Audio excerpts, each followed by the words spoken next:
Hello parolees and police officers, my name is TB Skyn, and this is a little bit of a follow-up video.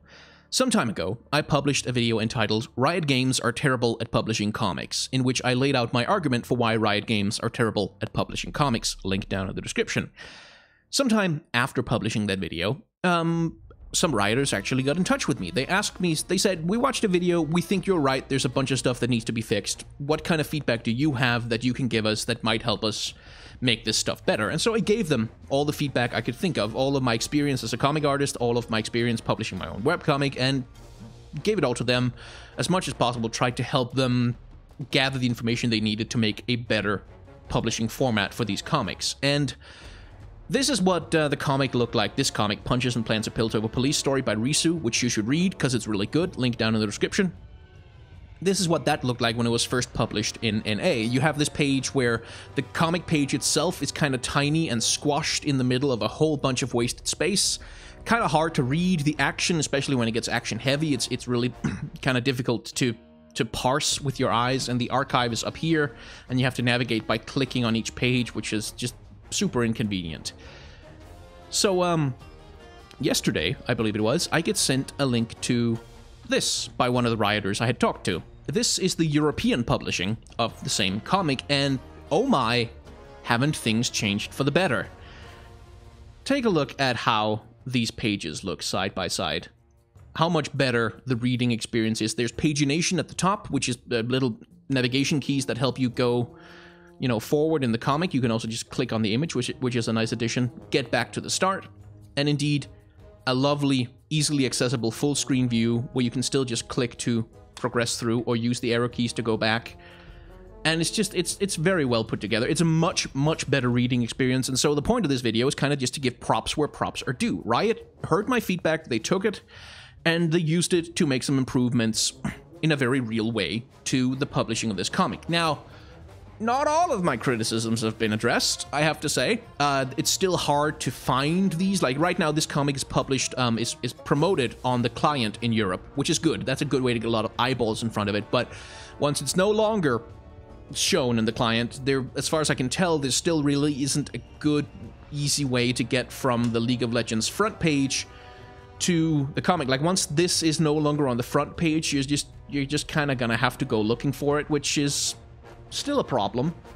So there's still some work to be done, but this, like, much better reading experience. It does the comic much more justice, and I'm excited to see if or when the other comics get published with the same format, because this is a much better way to read a webcomic. So props to Riot Sandalwood, to what's his name, Liao, I'm blanking on it right now, sorry dude, and indeed Riot Gingerbread, who's the person I believe who worked on the programming for this new publishing site format. Good work, you guys. Thank you for listening. I'm really happy that these comics are getting a better spotlight. Yay! I do, however, have a slightly wider topic in mind than just kind of taking a victory lap because I got Riot to do some HTML coding. I get a lot of comments on my channel, which is great. I love that. I'm really happy that people do that, but I get a particular kind of comment that I'm less fond of. And, the general gist of this comment is, oh, well, X company who published whatever thing it is I'm talking about, oh, that company, they're just greedy. They don't care about the community. They don't care about feedback. They just care about making money. There's no point criticizing them. Nothing anyone says will ever matter. They're never going to change anything. Just stop trying. It's not always in those exact words, but that tends to be the sentiment, that there's no point because this big-ass company is never going to listen, they're never going to care about anything anyone says, and there's no point even trying whatsoever. Don't make videos, essentially. That's what I'm being told. And that sentiment bothers me on a personal level because my YouTube channel is about thinking critically about artwork and stuff, and it's not, I don't make those videos because I expect things to be changed. Like, I don't expect a giant multinational corporation like Riot Games, who are owned by Tencent, which is the most terrifying video game monopoly in the world, perhaps, certainly in the Chinese market. Like, this massive, giant, multi-billion-dollar company with like hundreds of millions of customers and thousands of employees spread across continents. No, I don't expect them to go, oh, someone posted a video on YouTube, we had better change everything about our business model. It's never going to happen. And I think cynicism about these companies is good, because companies like Riot, like Blizzard, their PR departments are eager to paint them as our friend, which, I'm sorry, but you're not. You're a giant multinational corporation. That's not, you can't be friends with us because you're not a person. And it's healthy to be skeptical. It's healthy to be critical of these companies that are asking for your money. But here's the thing. The people who make the art are just people.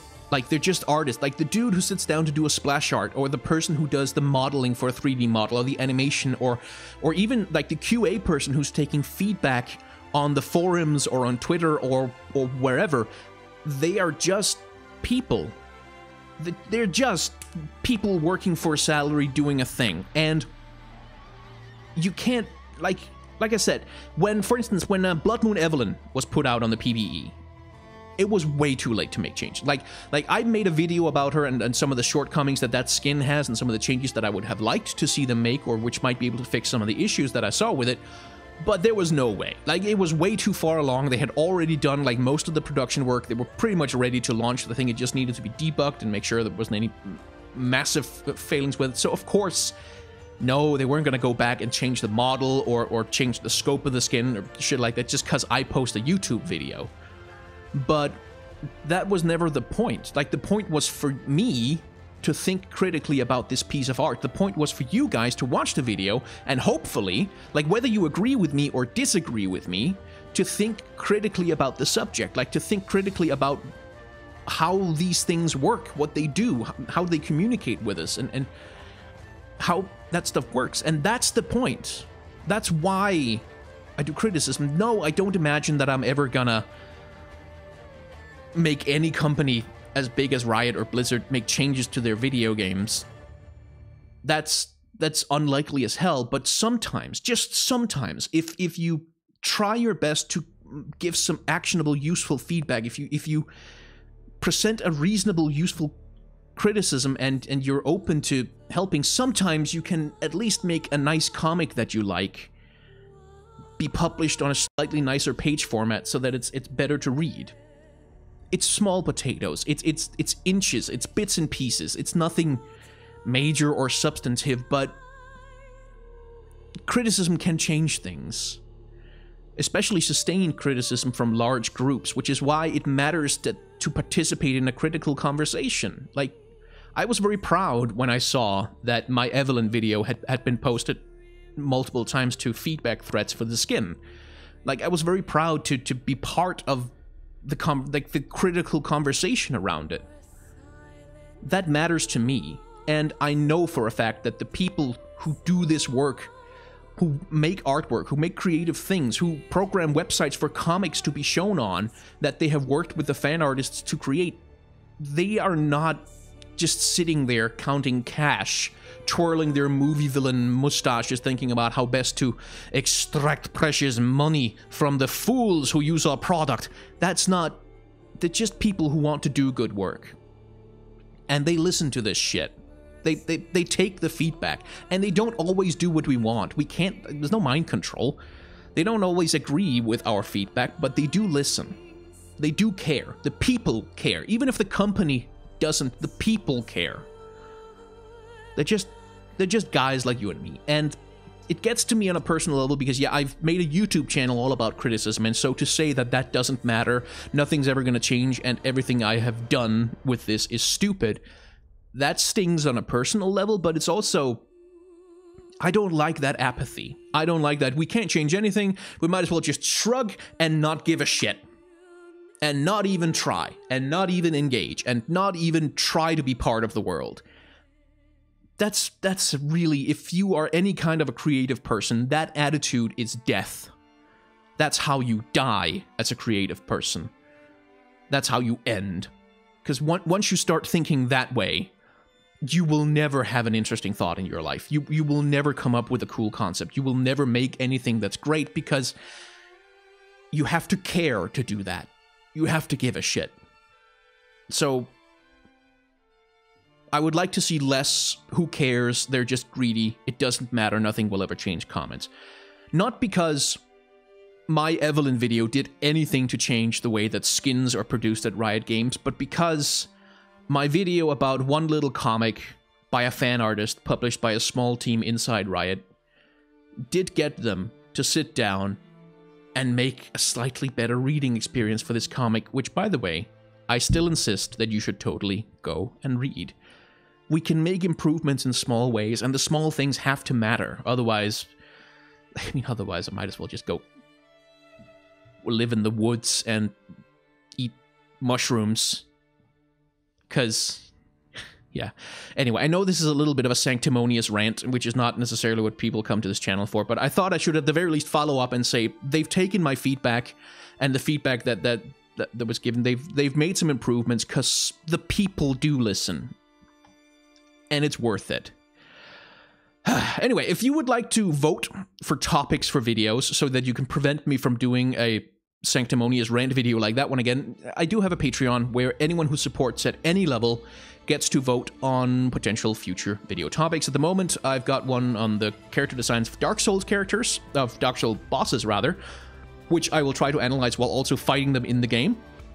One specifically about the Yordles as a race, like diving into like the history of their conception and what they're supposed to be about and why they look the way that they do. And one of the character designs of the Metal Gears, like the actual robots in Metal Gear. So if you want to vote on any of that, you can go to the Patreon at any level if you want to. Like, you really don't. I'm fine. You don't have to give me any money that you can't spare. But thank you to the people who do help. Yamazuya, Sheridan Shaw, Aaron Chamberlain, who's done a fantastic job casting both the LCS and the EU Masters series. Per Matson, Fabian Cox, Circlinator, Michael Carmody, who I believe is someone who works in the OCE League of Legends scene. Flamesplitter, Cameron Taylor, Nips, Sean Savoy, Green Moriyama, who remains cooler than his brother Red Moriyama, even though Red Moriyama has a mustache and is the mascot of a popular video game franchise. Wait, that's a different Red and Green. Soulstep, Kami Payne, all of you, thank you very much for helping me out, and I will see you in the next video.